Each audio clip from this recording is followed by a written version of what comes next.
Honorable CIM Sh PiyushGoyal, Honorable Minister of State Shri Somprakash, Secretary DPIIT, our Additional Secretary Ratna Shahji, and senior officers from the ministry, and our friends from the industry associations and different chambers whose views we have heard today.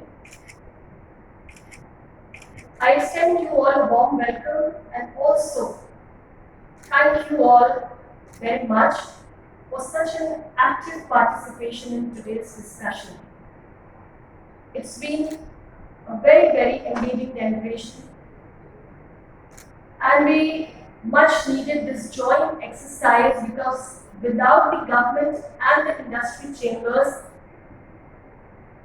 working hand in hand, the ambitious target that the union government has set of achieving, tripling our merchandise exports to $1 trillion in the next 6 years, that is by 2027-28, and achieving the target of $400 billion in this fiscal year 2021-22 would really not be possible.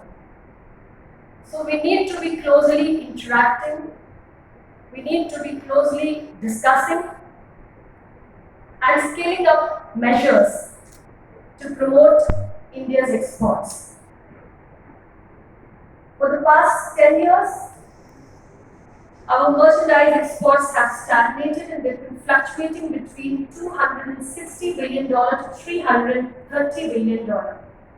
What we need today, after the ambitious target which has been given to us by the Honorable Prime Minister of India, Shri Modi ji, is a quantum jump, not just an incremental increase as was said by Amit Yadav ji also in his presentation. We need to increase the share of our exports from 10% of the GDP to 15% of the GDP. And considering the manufacturing and services industry base that we have in India today, this is an achievable target. There is a tremendous potential for exports to grow. What we need is to diversify, look for newer destinations, newer markets, and create more value-added exports. And I must say here that the global environment is quite favorable. We have to develop a holistic plan to make sure that we take full advantage of the prevailing circumstances. I'm here to say that Government of India is making all efforts to minimize the impact of the pandemic. We all know that the biggest ever vaccination drive in the world is being carried out in the country. More than 59 crore people have been vaccinated so far, and we're putting our best foot forward to break the chain of the coronavirus infection and probably ward off the third wave of the pandemic that we're expecting in the country. This pandemic in a way has taught us a good lesson also. It has taught us to be self-reliant. It has taught us to look for better ways to be independent.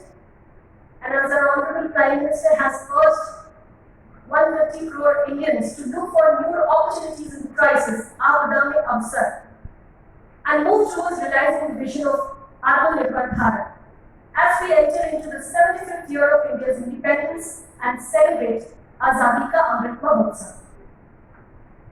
And one of the important milestones of Atmanirbhar Bharat is going to be the achievement of this very ambitious target of $1 trillion economy by the year 2027-28. My dear friends, as I said, these targets are achievable, and during the course of this discussion, a very long, engaging discussion today, valuable inputs have come from all our friends from the industry associations. We've seen presentations by CII, Scale Committee, FICCI, ASSOCHAM, and all the industry chambers who are present here, their representatives have spoken, you've highlighted your concerns, your challenges, and lots of important issues that you've brought to our notice.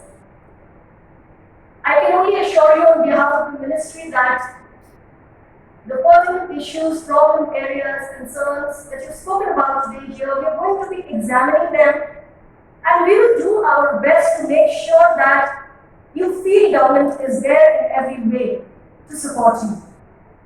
We truly welcome your meaningful contributions. And although in the series of presentations, a lot of the government policy interventions and initiatives have come to your notice, Honorable Anupriya Patel has also spoken about the initiatives that the Government of India is taking from time to time at length. I wish to draw your attention towards some of those initiatives in short. India's ease of doing business ranking has been improving constantly. We have jumped from 142nd positions to 63rd position. And the reduction of compliance burden is being addressed. If I heard Secretary DPIIT correctly, 20,000 such compliances have been reduced. Quality control is also being given immense importance, and national logistic policy is being drafted. A lot of you raised concern about logistics. We have created a special division within the ministry which has worked out, drafted a national logistic policy, because we want a more cohesive and a well-integrated logistic network across the country so that our logistic costs come down from the current 18% to 13%. Infrastructure creation has also been prioritized, and 34 roads across 11 industrial corridors are being developed, they are being improved. Bharatmala Pariyojana and Sagarmala Pariyojana are also supplementing our efforts, since road, airport connectivity, port connectivity are also some of the issues which have been raised in the discussions. Government has taken steps to promote investment through the product-linked incentive scheme. There are project development cells, empowered group of secretaries who are all doing their job. They're all at it. And several interventions from time to time were made during the COVID time while we were facing the second wave of corona pandemic, under which the foreign trade policy was extended to September 2021. The extension of the ROSCTN and of course the new ROTTEP scheme. I see a lot of questions raised about the ROTTEP, which will be addressed, and the TMA scheme for agricultural products. So as per our roadmap, districts are also going to be treated as export hubs. Director General Foreign Trade is engaging with the state governments to identify products within each district which have an export potential, and we are going to be providing financial assistance to the state government and lots of other things which could be required in making our exports from the districts competitive in the international market. India needs to engage with the rest of the world to make sure that it does not shut down to the global markets, and which is why the FTAs, the free trade agreements, which are also being talked about a lot in this meeting, they are being fast-tracked. 6 out of the 20 are being speeded up, because we want to make sure that we are open to the global markets. And I would urge the industry associations to make their members take advantage of these FTAs. In a nutshell, I can say that the government is leaving no stone unturned. We are fully committed to achieving this ambitious target that has been given to us under the national effort launched by the Honorable Prime Minister of India on 6th of August 2021 of local goes global, making India for the world. Indian economy, as you all know, has shown outstanding resilience in the past 2 years of this corona pandemic. And despite the lockdown, disruptions in the global and the local supply chains, as well as the logistic bottlenecks, not to forget, industry associations have done a great job, manufacturing has improved, and looking at all this, I can only say that I see from today's meeting a great deal of enthusiasm, optimism, and also a sincere commitment on behalf of our industry associations to work towards realizing the dream of Atmanirbhar Bharat and make Azadi Ka Amrit Mahotsav absolutely real and meaningful as we celebrate it across the country.